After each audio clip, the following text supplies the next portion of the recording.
তিনিরা বলছেন তার বাইরে অন্যরা যারা গ্রেপ্তার হয়েছে, কারণ তারা কেউ কেউ জেলে গিয়ে দেখেছেন তাদের আত্মীয়রা, যাদের এই 5 জন যারা অন্যরাও, তারা বলছেন না, যারা অন্যরা গ্রেপ্তার হয়েছেন তাদের মধ্যে অনেকেই তারা সেরকম দায়ী না, দোষী না, এটা নিরীহ। কিন্তু নিরীহদের ধরেছে, আসল কালপ্রিট বুক ফুলিয়ে ঘুরছে, মাঝে মধ্যে এসে এই শিমুলতলাতে এসে আবার উস্কানি দিয়ে যাচ্ছে, এদেরকে ধরা হচ্ছে না। এটাই হলো আমাদের সবচেয়ে বেশি উদ্বেগের বিষয়। We are most concern for that. তারপর আমি জিজ্ঞেস করেছি তাদেরকে যে এখানে তো এই বিধানসভা কেন্দ্র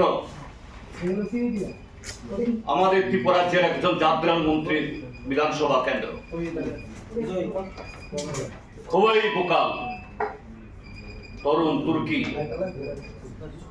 তিনি এসছেন কিনা, এই পরিবারগুলো তাদের যে ক্ষতি হলো ক্ষতিপূরণ ব্যবস্থা করেছে কিনা, না তিনি এসছেন এই বাড়াতে, কিন্তু রাস্তা রাস্তায় ঘুরে গেছেন, আমাদের কারো বাড়িতে ঢুকেননি,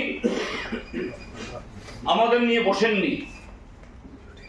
শুধু একদিন একটা পঞ্চায়েতে নিয়ে শান্তি মিটিং এর নামে ওইখানে গিয়ে কিছু কথা বলেছেন, আর হবে না। ঠিক আছে, আর হবে না তো ভালো কথা, অবশ্যই ধন্যবাদ জানাই মন্ত্রী মহোদয়কে। কিন্তু যাদের ক্ষত হলো, রক্ত ঝরছে, কিভাবে এই ক্ষত উপশম হবে, কিভাবে রক্ত বন্ধ হবে, কিভাবে এই পরিবারগুলো যাদের সর্বনাশ হয়ে গেল তাদের জীবন জীবিকা ফিরিয়ে আনবে, একটা কথা বলেন। আমি জিজ্ঞাসা করলাম প্রশাসন থেকে এসছে, আমি যদিও একটা যে নোট দিয়েছি, আমি এখানে একটা ভুল লিখেছি, আমি 15 পরিবারকে 5,000 টাকা দেওয়া হয়েছে, 15 পরিবারকে না 11 পরিবারকে, 15 না, এটা 11, মাত্র 5,000 টাকা করে 5, 15, 55,000 টাকা দেওয়া হয়েছে। এর বাইরে একটা নয়া পয়সা দেওয়া হয়নি।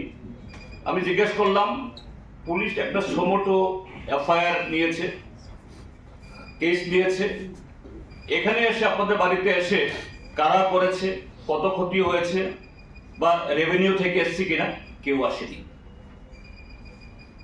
হ্যাঁ, একটা শ্মশানের শান্তি বিরাজ করছে, সেদিনের পর আর আগুন জ্বলেনি, উস্কানি হলো। কিন্তু এই শান্তি কি রকমের, আমি গিয়ে দেখেছি সেখানে বয়স্ক কিছু কয়েকজন পুরুষ, মহিলা আর শিশু ছাড়া সেখানে অল্প বয়সী কোন যুবক বা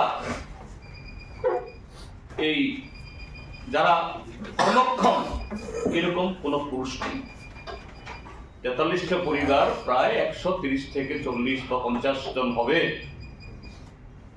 নারী পুরুষ যদি 50-50 হয় তাহলে সেখানে 70-80 জন তো পুরুষ হবে, কিন্তু সেখানে সে গ্রামে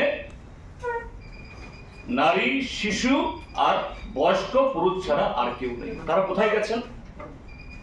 বলছেন সেদিনের পর থেকে যেভাবে এদেরকে হুমকি দেওয়া হচ্ছে, প্রতিদিন এসে বলা হচ্ছে,